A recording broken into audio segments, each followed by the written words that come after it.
പേര്.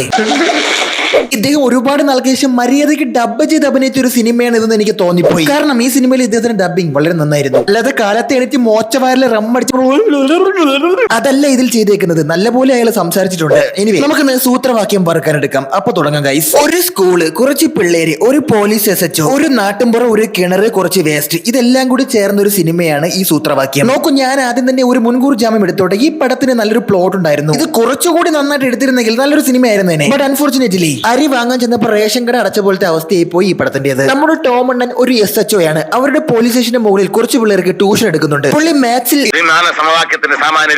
ഇദ്ദേഹത്തിന്റെ അപ്പനായിട്ട് വരും അത്രേ. അതിനാൽ ആ നാട്ടിലെ +2 പഠിക്കുന്ന പിള്ളേരെല്ലാം മാത്സ് ട്യൂഷൻ എടുക്കാൻ വരുന്നത് ഇവിടെയാണ് അത്രേ. ഇദ്ദേഹത്തിന് ട്യൂഷൻ ഇഷ്ടപ്പെട്ട് ആ നാട്ടിലെ പിള്ളേരൊന്നും ഒരൊറ്റ ദിവസം പോലും സ്കൂളിൽ പോലും. നമ്മുടെ വിൻസി അലോഷ്യസ് ആണ് ഇതിലെ ടീച്ചർ. ടീച്ചറും മാസ്റ്ററും കൂടെ വന്ന് സാറിന്റെ അടുത്ത് പരാതി പറയണം, നിങ്ങൾ ഈ ട്യൂഷൻ എടുപ്പ് കാരണം പിള്ളേരൊന്നും സ്കൂളിൽ വരുന്നില്ല. അതിനാൽ അതിന് നിങ്ങളൊരു തീരുമാനം എടുത്തേ പറ്റൂ. ഇതുപോലൊരു മാതൃക പോലീസ് സ്റ്റേഷൻ അങ്ങ് നാരദം പോലും കണ്ടിട്ടില്ല. അതും പോലീസ് സ്റ്റേഷനിലെ എല്ലാ പോലീസുകാരും പിള്ളേരെടുത്ത് ഭയങ്കര സ്നേഹമൊന്നും. ഈ പടം കണ്ടതൊന്നും പോലീസുകാരെയും പിള്ളേരെയും സ്കൂളിനെയും പോലീസ് സ്റ്റേഷനെയും എല്ലാരെയും ഒരൊറ്റ ബിൽഡിംഗ് പ്രസവിച്ച പോലെ ഭയങ്കര സ്നേഹമൊന്നും അങ്ങോട്ടും ഇങ്ങോട്ടും എല്ലാവർക്കും. നോക്ക്, പിള്ളേരൊക്കെ പഞ്ച് പിടിക്കണം. ശരിക്കും പോലീസ് സ്റ്റേഷന്റെ മുകളിൽ ട്യൂഷൻ എടുക്കാൻ തുടങ്ങി കഴിഞ്ഞാൽ സർക്കാർ ടാക്സ് കൂട്ടിക്കളഞ്ഞനെ. ഇനി ഇദ്ദേഹം ആ നാട്ടുവാസിയാണ്. ഇദ്ദേഹത്തെ ഓർത്ത് വെച്ചോളൂ. അവിടെ ഒരു പൊട്ട കിണറുണ്ട്. ഈ കിണറ്റിലെ ആൾക്കാർ കോഴി വേസ്റ്റ് എല്ലാം കൊണ്ട് തട്ടി ഭയങ്കര നാറ്റമാണ്. ഇങ്ങേരുടെ വീടിനടുത്താണ് ഈ കോഴി വേസ്റ്റും കിണറും ഒക്കെ ഇരിക്കുന്നത്. അപ്പൊ സ്വാഭാവികമായും അങ്ങനെ പരാതി പറയാൻ വരുമല്ലോ. ഈ പോലീസ് സ്റ്റേഷന്റെ മുന്നിലെ ഒരു കിണിയും തൂക്കിയിട്ടുണ്ട്. ഇനി എന്തിനാണ് കിണിയും തൂക്കിയിട്ടെന്ന് വെച്ച് കഴിഞ്ഞാൽ എനിക്കറിയാം. ഈ +2 പഠിക്കുന്ന മുതുപാഴ് പിള്ളേരില്ലേ, ട്യൂഷന് വരുമ്പോഴും പോകുമ്പോഴും ഈ മണി അടിച്ചില്ലെങ്കിൽ അവന്മാർക്കൊന്നും ഉറക്കം വരൂലെന്ന് അടിച്ചുടഞ്ഞ് അതിനകത്തൊരു പോലീസുകാരൻ ചാടി ഇറങ്ങുന്ന ഉമാർ ആട്ടി പായിക്കുകയും ചെയ്യും. എടാ കിഴങ്ങന്മാരെ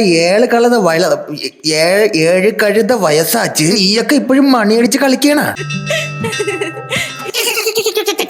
പിന്നെ ഇവർ രണ്ടുപേരും കമിതാക്കളാണ് കേട്ടോ. +2 കാലഘട്ടങ്ങളിൽ പൊട്ടിമുളയ്ക്കുന്ന ആ അതിമനോഹരമായ പ്രണയകാലത്തിന്റെ വസന്തം ആഗ്രഹിക്കുന്ന കുട്ടികൾ.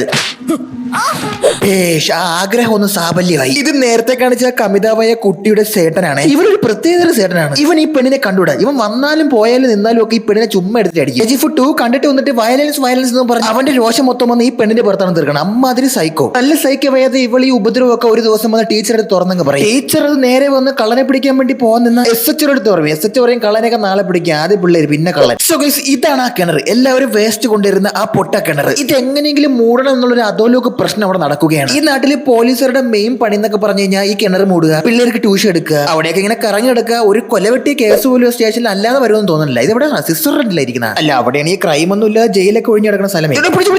അയ്യോ, റൈഡർ കണ്ണാപ്പിയാൻ പോയി. ഒരു ചെക്കിംഗ് നടക്കുകയാണ് ഗൈസ്. ഇതങ്ങ് കാനഡയിൽ നിന്ന് വന്ന ബെറ്റ്സിയുടെ വണ്ടിക്ക് മുമ്പിൽ നമ്പർ പ്ലേറ്റ് ഇല്ല. നമ്പർ പ്ലേറ്റ് എവിടെ നിന്ന് പോലീസുകാരൻ ചോദിക്കുമ്പോഴത്തേക്ക് അവൾ പറയും പിറകിയിരിക്കണം. ഇവൾ ആരവള് തുറപ്പം കൊച്ചുണ്ടി പോലും നമ്പർ പ്ലേറ്റ് വെച്ചാണ് വണ്ടി ഓട്ടിക്കണം.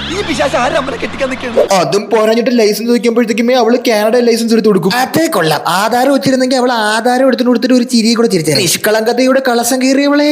എന്തായാലും പോലീസിന്റെ സ്വഭാവം കാണിക്കും. വണ്ടി എടുത്ത് പൊക്കി സ്റ്റേഷനിൽ കൊണ്ടുപോകും. മീൻവെയിൽ നമ്മുടെ ഉത്തമ പേട്ടനെ പോലീസ് സ്റ്റേഷനിൽ ഒന്ന് വിളിച്ചു വരുത്തിയിട്ട് എന്നിട്ട് ഇനി ആ പെങ്കൊച്ചിന്റെ ദേഹത്തോടെ നിന്റെ അരിയും തെല്ലും കൂടി ഇടിച്ച് പതിരാക്കുമെന്ന് പറയും. ഈ വണ്ടി ഇറക്കാൻ വരുന്ന ഈ ചേച്ചിനെ ഒന്ന് നോക്കി വെച്ചോളൂ. പിന്നെ ഈ ചേട്ടനെ നിങ്ങൾ നേരെ നോക്കിയല്ലോ, ഈ ചേച്ചിനെ ഒന്ന് നോക്കി വെച്ചോ. ഇത് അവന്റെ സഹോദരി വീണ്ടും അവിടെ നിന്ന് ഫോട്ടോ എടുക്കണം കണ്ടത്. അവന് ഇഷ്ടപ്പെട്ടില്ല. അതൊരു പയ്യനോട്ട് ഫോട്ടോ എടുക്കണം, അത് ഇഷ്ടപ്പെടേയില്ല. അവന്റെ ഉള്ളിലെ സദാചാര ക്രിമി കടിക്കണുണ്ട് അവന്റെ മുഖത്ത്. ഓൾറൈറ്റ് ഗസ്, മുന്നോട്ട് പോകുമ്പോൾ ഒരു ചെറുക്കൻ തല കറങ്ങി വീഴുന്നുണ്ട്. അതേപോലെ തന്നെ വേറൊരു ചെറുക്കനും തല കറങ്ങി വീഴുന്നുണ്ട്.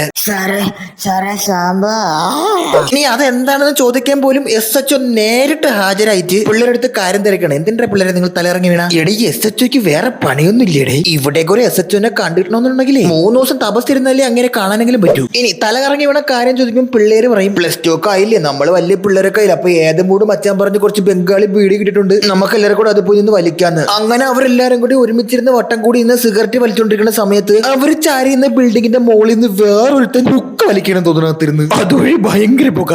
അത് കണ്ട പിള്ളേര് പറയും ഇവിടെ എന്താ ശരിയല്ല, തൊട്ടപ്പുറത്ത് ഏതോ ഒരുത്തൻ കഞ്ചാവ് കൂട്ടിയിട്ട് കത്തിച്ച് വലിക്കണം, അതുകൊണ്ട് നമുക്ക് വേഗം രക്ഷപ്പെടാന്ന് പറഞ്ഞ് അവർ രക്ഷപ്പെട്ടങ്ങ് പോകും. ഇതെല്ലാം കേട്ട് നമ്മൾ SHO പറയും പുകൈ പൊടിപ്പർ ശ്വാസകോശ സ്പോഞ്ച് പോലെ ആണ്ടാ കൊച്ചു മേലെ വലിക്കലെന്ന് പറഞ്ഞിട്ട് അങ്ങനെ ഇറങ്ങി പോകും. ഇനി നമ്മുടെ കമിതാക്കളില്ലേ, ഏതോ ഒരു കാട്ടില് ഏതോ ഒരു കാവിന്റെ സൈഡിൽ ഒരു പഴയ ബിൽഡിങ്ങിനകത്തെ ഫുൾ സെറ്റപ്പിൽ ഒരു DJ പാർട്ടിക്ക് വെച്ചിട്ട് ബർത്ത്ഡേ ആഘോഷിക്കുകയാണ്. ആ വട്ടൻ വീട്ടിലില്ലാത്ത സമയത്താണെന്ന് തോന്നുന്നു ഈ പെണ്ണ് ചാടിയത്. അതൊക്കെ പോട്ടെ, ഇത് ഏത് കാറ്ററിംഗ് സർവീസിന് കൊടുത്തത്? ഒരു ഇലക്ട്രിക് കമ്പി പോലും ഇല്ലാത്ത കാട്ടിൽ എങ്ങനെയാണ് നിങ്ങൾ ഇത്രയും ലേറ്റ് എത്തിച്ച? ഇത് എവിടെയാണ് ഇരിക്കണം? ഇടുക്കി ഡാമിന്റെ സൈഡിലാണ് ഇരിക്കണം. വെള്ളത്തിൽ ഒരു ചെമ്പ് കമ്പി ഇട്ട് കൊടുത്തിട്ട് കറണ്ട് എടുക്കാൻ. അങ്ങനെ അവര് കേക്കൊക്കെ മുറിച്ച് സെൽഫി എടുത്തോണ്ടിരിക്കുന്ന സമയത്താണ് ലവം മണത്ത് കണ്ടുപിടിച്ച് കയറി വരണം. എന്നിട്ട് എന്നിട്ട് അവളെയും തല്ലി ഇവനെയും തല്ലി. ഇവൻ ഇത് എന്തെന്റെ കേടാണെന്ന് അറിയാനും വയ്യല്ല. എന്തായാലും ആ കാബാലികൻ അവളെ കണ്ണും മുഖമൊക്കെ അടിച്ച് പൊട്ടിക്കുകയാണ്. ഇവനെ ഇടിച്ച് ഉറക്കും, അവളെ കയ്യൊക്കെ അടിച്ചൊടിക്കും. പാവത്തന്നെ. ശരിക്കും പറഞ്ഞ അളിയന് നല്ല കലിപ്പുണ്ട് അവന്റെ പെണ്ണിനെ തല്ലിയല്. എന്തെങ്കിലും ഒരു പണി തിരിച്ചു കൊടുക്കണമെന്ന് വെച്ചിട്ട് ഇവൻ പന്നീനെ കൊല്ലം ഉപയോഗിക്കുന്ന ട്രാപ്പില്ലേ അത് കൊണ്ടുവന്ന് ലവൻ നടന്നു പറഞ്ഞ വഴിയിലും കിട്ടും. ആ ട്രാപ്പിൽ ചവിട്ടിയത് നേരെ പൊട്ടക്കിടത്തിനകത്തോട്ട്.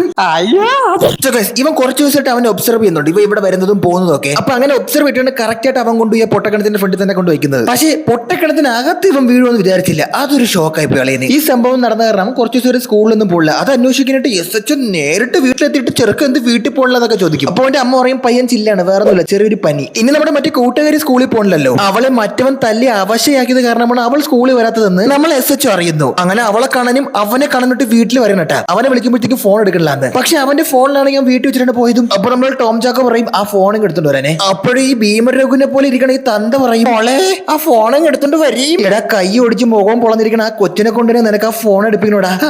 ഇപ്പൊ എനിക്കൊരു കാര്യം മനസ്സിലായി, ഈ കൊച്ചിനെ അവര് ഫ്യൂരിഡാൻ കൊടുത്ത് വാങ്ങിച്ചു. സ്വന്തം കൊച്ചാണെങ്കിൽ ഇങ്ങനെ ആരെങ്കിലും ചെയ്യൂ? ചുമ്മാ അല്ല, ലവ് എടുത്തിട്ട് ഇവളെ അലക്കണം. വേസ്റ്റ് തട്ടാൻ വന്ന 2 ലോറിനെ അന്ന് ദിവസം രാത്രി പോലീസുകാർ പിടിക്കുകയാണ്. എന്തായാലും ആ കിണർ മൂടേണ്ടത് ഒരു വലിയ അത്യാവശ്യമായ കാര്യമാണല്ലോ. ആ ലോറിയിൽ പിടിച്ച കട്ടയും മുട്ടയും വേസ്റ്റ് എല്ലാം കൂടി കിണറ്റിനകത്ത് തട്ടി ആ കിണറങ്ങ് മൂടാം. ഏത് അങ്ങനെ നാട്ടുകാർക്ക് ഒരു ഉപകാരം ഉണ്ടാക്കട്ടെ, അതിനകത്ത് ഞാൻ വേസ്റ്റ് ഒന്നും തട്ടയില്ലല്ലോ. പക്ഷെ ഇത് നമ്മുടെ ചെറുക്കൻ കണ്ട് അവനാകെ ടെൻഷൻ. അവൻ ചത്തുപോയില്ല, ആ ചത്ത കുഴി മൂടി, ഇനിയിപ്പോ എന്ത് ചെയ്യും? എടാ മണ്ട നീ രക്ഷപ്പെട്ടില്ലേ, അതിനകത്ത് വേസ്റ്റ് ഇട്ട കുഴി മൂടിയില്ലേ, ഇനി അവന്റെ ബോഡി കിട്ടൂലല്ല. പക്ഷെ ഇവനാണെങ്കിൽ ഇരിക്കാനും വയ്യ നിൽക്കാനും വയ്യ, ഒടുക്കത്തെ ടെൻഷൻ അടിച്ച് ബീപ്പിൽ പോയ ക്ലാസ് റൂമിലേക്ക് അവൻ തലയിറങ്ങി വീഴണം. ഈ പോലീസുകാരെയും പിള്ളേരെയും സ്റ്റാപ്ലർ അടിച്ചു വെച്ചേക്കാണ്. എപ്പോ നോക്കിയാലും ഇവർ ഒട്ടിയൊട്ടിയാണല്ലോ നടക്കണം. അങ്ങനെ ഇരിക്കെ ആ സ്കൂളിൽ ഒരു സയൻസ് എക്സിബിഷൻ നടക്കുകയാണ്. അവിടെ നമ്മുടെ കുട്ടൻ ഒരു വലിയ കണ്ടുപിടുത്തം നടത്തിയിരിക്കുകയാണ്. സൂര്യന്റെ പ്രകാശം വെച്ച് എനർജി ഉണ്ടാക്കുന്ന ഒരു പരിപാടി. അത് വെച്ച് ഉച്ചക്കഞ്ഞിയൊക്കെ തിളപ്പിക്കാമല്ലോ. അത് ഞാൻ പറഞ്ഞ ഈ പോലീസ് സ്റ്റേഷന്റെ SHO ഓഫീസ് ആ പ്രിൻസിപ്പളുടെ റൂമിന് തൊട്ടപ്പുറത്താക്കി കൂടെ. ഇങ്ങനെ ഫുൾ ടൈം പിള്ളേരെ കൂടെ സ്കൂളിലും അല്ലേ. സംഭവം എന്താണെന്ന് വെച്ചാൽ ഗൈസ്, അവരുണ്ടാക്കിയ സാധനത്തിനകത്ത് ഒരു പേസ് മേക്കർ കിട്ടുന്നുണ്ട്. ഈ പേസ് മേക്കർ എന്ന് പറഞ്ഞാൽ നമ്മുടെ ഹൃദയത്തിനകത്തിരിക്കുന്ന സാധനമാണ്. ഹാർട്ട് പേഷ്യൻസ് ആണല്ലോ ഉപയോഗിക്കാറുള്ളത്. ഇത് ഇവനെ അന്ന് സിഗരറ്റ് വലിച്ചപ്പോഴത്തേക്കും ആ വീട്ടിന്റെ സൈഡിൽ നിന്ന് കിട്ടിയതാണ്. ചെറുക്ക് അത് കൊള്ളാലോ എന്നും പറഞ്ഞെടുത്ത് അവന് സയൻസ് പ്രോജക്റ്റിൽ വെക്കും. ഏതാ തെയ്യം കൊണ്ട് കാണാൻ പോയിട്ട് അവിടെ പോയി തെയ്യത്തിനെ കണ്ട് പേടിച്ച് അവിടെ പോയി തലയിറങ്ങി വീഴും. എടാ വഴി നിങ്ങളെ തലയിറങ്ങി വീഴുന്നത് വല്ല വീട്ടിലും പോയി ഇറക്കാൻ. ഇവിടെ ഇങ്ങനെ പേടിക്കാം ഒരാളെ കൊന്ന നിസ്സാര കാര്യത്തിന്. ആ തലയിറങ്ങി ഇവിടെ ചെറുക്കനെ ഹോസ്പിറ്റലിൽ കൊണ്ടുപോയത് ആരാണെന്ന് അറിയാമോ? ഗസ് വാട്ട്, നമ്മുടെ പോലീസ് ഏമാര്. ഇതെന്താണ് ഇത്, ചുരുളിയിലെ ലൂപ്പാ. ഈ പോലീസുകാർക്ക് ഈ പിള്ളേരെ വിട്ട് പോകാനും പറ്റൂല, പിള്ളേർക്ക് പോലീസുകാരെ വിട്ട് പോകാനും പറ്റൂലേ. മീൻവെൽ ഗൈസ്, നമ്മുടെ ലവനില്ലേ കാണാണ്ട് പോയി ലവൻ ചത്തവൻ, അവനെ കണ്ടെത്താനുള്ള അന്വേഷണം ചെന്ന് നിർത്തുന്നത് ഒരു ബാറിലാണ്. ഇവൻ സ്ഥിരമായി ഒരു ബാറ് വരാറുണ്ട്. ഇവൻ മദ്യപിക്കാറില്ല, പക്ഷെ എന്തിനാണ് ഈ ബാറ് വരണ? സോ അങ്ങനെ പോലീസ് ആ അന്വേഷണം വന്ന് എത്തി നിൽക്കുന്നത് നമ്മുടെ ഈ പയ്യന്റെ വീട്ടിലാണ്. അവൻ ഒരു ദിവസം ട്യൂഷൻ ക്ലാസ് ചെന്നപ്പോഴത്തേക്കും പോലീസ് മാമന്റെ അടുത്ത് പറഞ്ഞിരുന്നു അവന്റെ വീട്ടിന്റെ സൺഷെയ്ഡിൽ കൂടെ ഒരു വെള്ളാട്ട പോകര് പോയത് അവൻ കണ്ടെന്ന്. സോ ഗൈസ്, അങ്ങനെ പോലീസുകാരുടെ ഡൗട്ട് എത്തി നിൽക്കുന്നത് ഇവിടെയാണ്. മീൻവെൽ ഗൈസ്, ആ പേസ് മേക്കറിന്റെ ഉടമസ്ഥൻ മറ്റേ കാനഡയിൽ നിന്ന് വന്ന ഇറക്കുമതിയില്ലേ ആ പെണ്ണിന്റെ ആണെന്ന് മനസ്സിലാവുന്നു. അതായത് അവള് ഡിം. അങ്ങനെ വീട് തപ്പി ചെല്ലുമ്പോഴാണ് മനസ്സിലാവുന്നത് പുള്ളിക്കാരി അവിടെ ഇല്ല, അവൾ എസ്കേപ്പ് ആയി. അവള് മരിച്ച കാര്യം ആരും അറിഞ്ഞിട്ടില്ലല്ലോ. അങ്ങനെ ആ വീട്ടിൽ നിർത്തിയിട്ടിരുന്ന ഒരു കാറിന്റെ ഡാഷ് ക്യാമിനകത്ത് അവർ കയറി നോക്കുമ്പോൾ കേരളക്കാർ സ്കൂട്ടിയിട്ട് പോകുന്നുണ്ട്. പക്ഷെ തിരിച്ചു കൊണ്ടുവെക്കുന്നത് നമ്മുടെ ലവനാണ്. പേട്ടൻ, നമ്മുടെ മയ്യത്തായ പേട്ടനില്ലേ ലവൻ. അന്വേഷണം അങ്ങനെ തകർത്തിയോട് നടക്കുമ്പോഴാണ് അറിയുന്നത് ഈ ബെറ്റ്സി ഇല്ലേ, അതായത് ഈ കാനഡക്കാരി, അവളുടെ അക്കൗണ്ടിൽ നിന്ന് ഒരു 3 കോടി രൂപ ഷേർലി എന്ന് പറയുന്ന ഒരു അക്കൗണ്ടിലേക്ക് പോയിട്ടുണ്ട്. ഇനി അവിടെ നിന്ന് ആ ട്രാൻസാക്ഷൻ ചെയ്ത എമൗണ്ട് വീണ്ടും ഞാൻ എത്തിക്കുന്നത് വിവേകിന്റെ വേറൊരു കൂട്ടുകാരന്റെ കയ്യിലും. ഞാൻ ചുരുക്കി പറഞ്ഞ ഉള്ള കാര്യം സത്യസന്ധമായിട്ട് അങ്ങ് പറഞ്ഞു കഴിഞ്ഞാലേ, അവളെ കൊന്നത് ആ ഷേർലിയാണ്. ഇനി ഈ ഷേർലി ഒരു ബ്യൂട്ടി പാർലറിന്റെ ഉടമയാണ്. ആ ബ്യൂട്ടി പാർലർ പൊളിച്ച വേസ്റ്റ് ആണ് എല്ലാം കൂടി കൊണ്ട് ആ പൊട്ടക്കടത്തിനകത്ത് ഇട്ട് മൂടിയത്. എന്നിട്ട് ഷേർലി രാജ്യം വിടുകയും ചെയ്യും. ടോമണ്ണ ഇതെല്ലാം ഒരു ബോർഡിൽ ഇരുന്ന് വരച്ചെഴുതി എല്ലാ ഉത്തരവും കണ്ടുപിടിക്കും. മിടുക്കൻ. ആദ്യം ഇവനെ പൊക്കും. ഇവനായിരുന്നു അറിയുമോ, ഇവനൊരു മുതലാളിയൊക്കെയാണ് കേട്ടോ. ഇവന്റെ വണ്ടി ഓടിക്കാൻ ഡ്രൈവറായിട്ടാണ് നമ്മുടെ ചത്തവനില്ലേ നമ്മളെ പേട്ടൻ, അവൻ പൊക്കൊണ്ടിരുന്നത്. ഇവന്റെ അടുത്ത് ഷേർലി ആയിരുന്നു നോക്കിയപ്പോഴത്തേക്ക് അവൻ പറയും ഷേർലിയോ അതൊരു പഴമല്ലേ, അപ്പ കൊടുക്കു പറഞ്ഞ ചെവിക്കലിന്. അതോടുകൂടി ഷേർലിനെ അവൻ അറിയാം, ഷേർലിന്റെ കുഞ്ഞമ്മേനെ അവൻ അറിയാൻ പറയും. ഇനി ഞാൻ പറഞ്ഞില്ലേ ആദ്യം ഒരാളെ ഓർത്ത് വെച്ചേക്കാൻ, അങ്ങനെയാണ് ഇങ്ങേരെ കുടുംബത്തിൽ പിറന്നവളാണ് ഷേർലി. അപ്പൊ ഷേർലിയുടെ അമ്മയ്ക്ക് വേണം പറഞ്ഞ് ഇങ്ങനെ അവളെ വിളിച്ചു വരുന്നു നാട്ടില്. അതിനിടയിൽ ഡിപ്രഷൻ അടിച്ച ഈ ചെറുക്കൻ സ്വന്തമായിട്ട് പന്നീരെ ട്രാപ്പിൽ കൈയിട്ട് പന്നീരെ ട്രാപ്പിൽ കൈയിട്ട് ചാവൂലല്ല. നിനക്ക് എന്താ? അങ്ങനെ ഒടുവിൽ ഷേർലി നാട്ടിലെത്തുകയാണ് ഗൈസ്. ഷേർലിയോട് കാര്യങ്ങളൊക്കെ നടന്നതുപോലെ അങ്ങ് പറഞ്ഞു, നീ കൊന്നതൊക്കെ നമുക്ക് അറിയാന്ന് പറയുമ്പോഴത്തേക്കും ഷേർലി അത് സമ്മതിക്കില്ല. സ്വാഭാവികമായും സമ്മതിക്കാതിരിക്കണമല്ലോ, ബുദ്ധിമതി ആയിരിക്കണമല്ലോ. ഒരാളെ കൊന്നിട്ട് കുഴിച്ചിടുക എന്നൊക്കെ പറഞ്ഞാൽ അത്ര എളുപ്പമുള്ള കാര്യമല്ലല്ലോ. പക്ഷെ അങ്ങനെയൊന്നുമില്ല ഗൈസ്, 2 വിരട്ടമ്പം അവൾ അതൊക്കെ സംഭവിക്കും. എന്നിട്ട് തത്ത കണിയാൻ്റെ അടുത്ത് ജാതകം പറയണക്ക് എല്ലാം വൃത്തിയായിട്ട് പറഞ്ഞു കൊടുക്കും. സോ ഗൈസ്, ഈ നിൽക്കണ ബെസ്റ്റി ഇല്ലേ, ബെറ്റി, എന്തൊറ്റി ഇവൾ തന്റെ പൈസ ചോദിക്കാനായിട്ട് ഒരു രാത്രി നമ്മുടെ ഷേർലിയുടെ ബ്യൂട്ടി പാർലറിൽ കയറി ചെല്ലും. അവിടെ വെച്ച് ഈ ഷേർലിയുടെ അവിഹിതം അവൾ മനസ്സിലാക്കും. ഞാൻ നിന്റെ ഹസ്ബൻഡിനെ വിളിച്ച് കാര്യമൊക്കെ പറഞ്ഞു കൊടുക്കുന്ന പറയുമ്പോഴത്തേക്കും ഒറ്റ ആടി കവാലം കൊളക്ക. അതെനിക്ക് ഇഷ്ടമായി. കിട്ടിയത് നമ്മൾ തിരിച്ചു കൊടുക്കണം.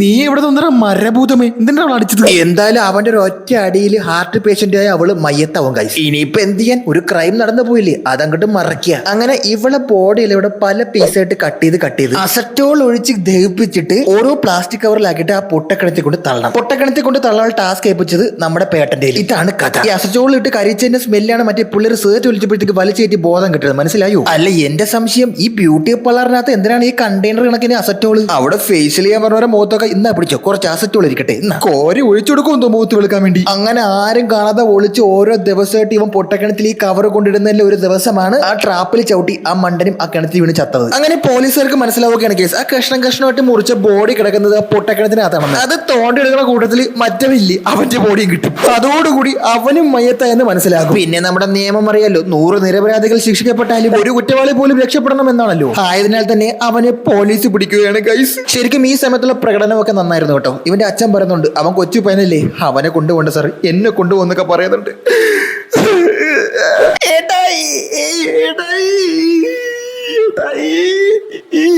അങ്ങനെ നമ്മുടെ ചെക്കനെ 18 വയസ്സ് തികയാത്തത് കൊണ്ട് ജൂനൽ ഹോമിലാണ് ആക്കുന്നത്. 6 മാസങ്ങൾക്ക് ശേഷം ഒരു ബുക്കും പിടിച്ച് നമ്മുടെ SHOയും ടീമും ആ ജൂനൽ ഹോമിൽ വന്ന് ട്യൂഷൻ ക്ലാസ് എടുക്കും. അപ്പൊ അവിടേക്ക് പുതിയ പിള്ളേരും വന്ന് ജോയിൻ ആകും. അങ്ങനെ ഒരു വെള്ള ബോർഡിൽ ഭൂഗോളത്തിന്റെ സ്പന്ദന കണക്കിലാണെന്ന് എഴുതി ടോം അണ്ണൻ ഈ പടം അവിടെ അവസാനിപ്പിക്കും. ശരിക്കും ഈ പടത്തിന്റെ പേരൊക്കെ കേട്ടപ്പോൾ ഞാൻ കരുതി വെറൈറ്റി സിനിമ ആയിരിക്കും. ആക്ച്വലി വെറൈറ്റി കോൺസെപ്റ്റ് ഒക്കെ ആയിരുന്നു. പിന്നെ നമ്മുടെ വിൻസി അലോഷ്യസും ഷൈൻ ടോയും തമ്മിൽ ഒരു പ്രശ്നമൊക്കെ നടന്നായിരുന്നല്ലോ. ബട്ട് ഞാൻ നല്ല എക്സ്പെക്ടേഷൻ വെച്ച് കണ്ട സിനിമയായിരുന്നു. നല്ല പ്ലോട്ടൊക്കെ ആയിരുന്നെങ്കിലും പടം അങ്ങ് പണി വന്നപ്പോഴത്തേക്കും ഒരു രസം അങ്ങനെ ആയില്ല. ഇന്നത്തെ മതി. അപ്പോ ശരി ഗൈസ്, നമ്മൾ ഇനിയും കാണും. Thanks.